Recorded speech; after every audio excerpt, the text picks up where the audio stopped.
So my name is Solomon Go, and joining me via Skype is Kamaru Usman, UFC champion. It's great today, and I think coronavirus pandemic and how it has affected so many things, including the UFC, because there was a bit of fight that was meant to happen, but it didn't happen as grand as you'd expect it to be. But aside that, my question to you is: have you been able to cope, psychologically, physically, with the entire lockdown and the pandemic itself?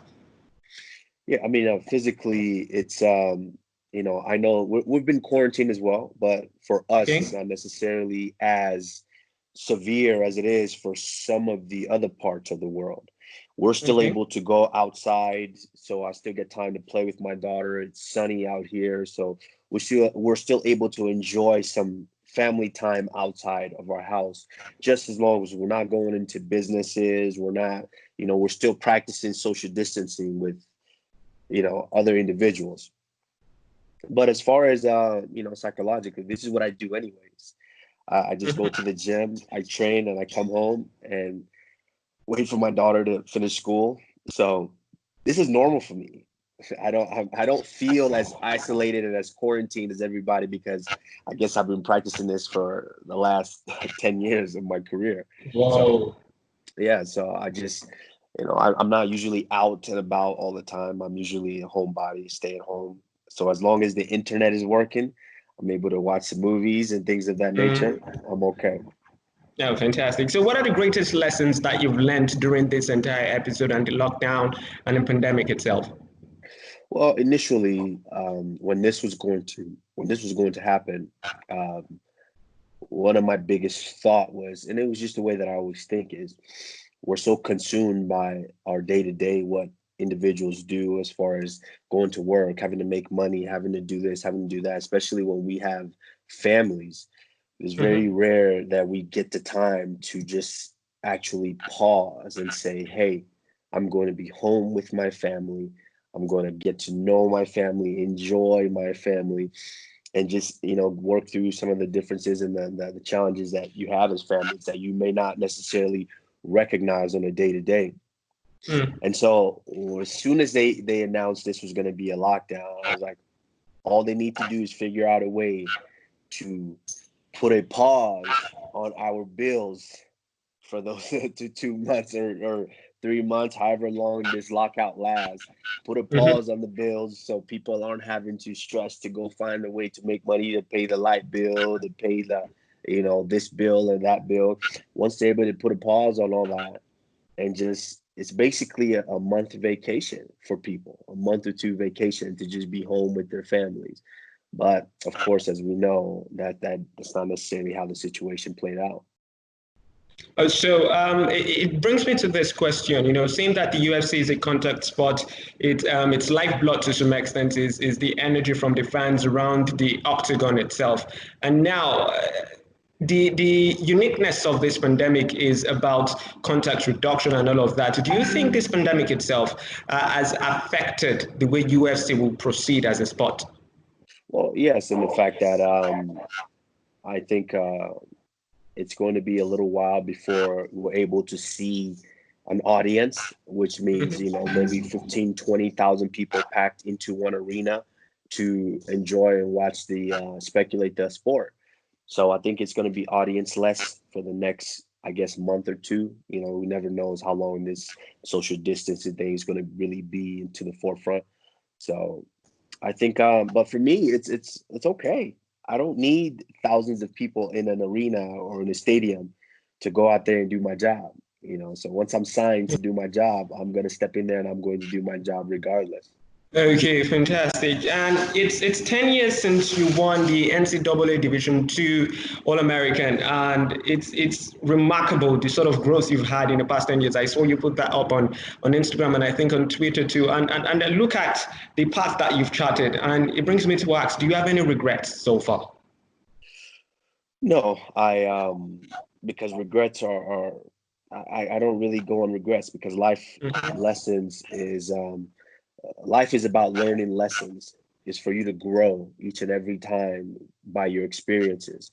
And so had I not gone through certain experiences, I might have not landed in the position, in the place that I am now. So it's either you you experience it and you learn from those experiences. But as far as regret, and by learning from the experiences is learning how to say, I should not do that. I'm not going to do that again in the future. Regret is not really a word that I associate with. No, that's good. And then you've had some tough opponents over the period of your career. Would you mind sharing what's been the toughest person that you've faced so far? Well, I mean, for what I do, it's not necessarily about the opponent. The opponent Okay. adds to it. It's about myself, because fighting is like no other. It's the ultimate test of your will, and so it's a matter of Okay. me being able to battle myself, because every different opponent is going to present different challenges, and they're going to challenge you. True. So True. it's just a matter of how you're able to deal with that challenge and how you're able to overcome it. And then once you get on the other side and you're successful, it's like, oh, well, now I learned something new about myself, that I can be successful battling through this and through that fire. So all the opponents have been tough. I would say my mind has been the toughest challenge, being able to control it. Yeah, that's interesting. So possibly your next opponent is going to be Jorge Masvidal, and we're not quite sure when that would happen yet. But when do you reckon, if you were going to put a timeline to it, when do you reckon that fight is going to be happening? Well, we don't know yet, and we're still not sure whether he will be the opponent.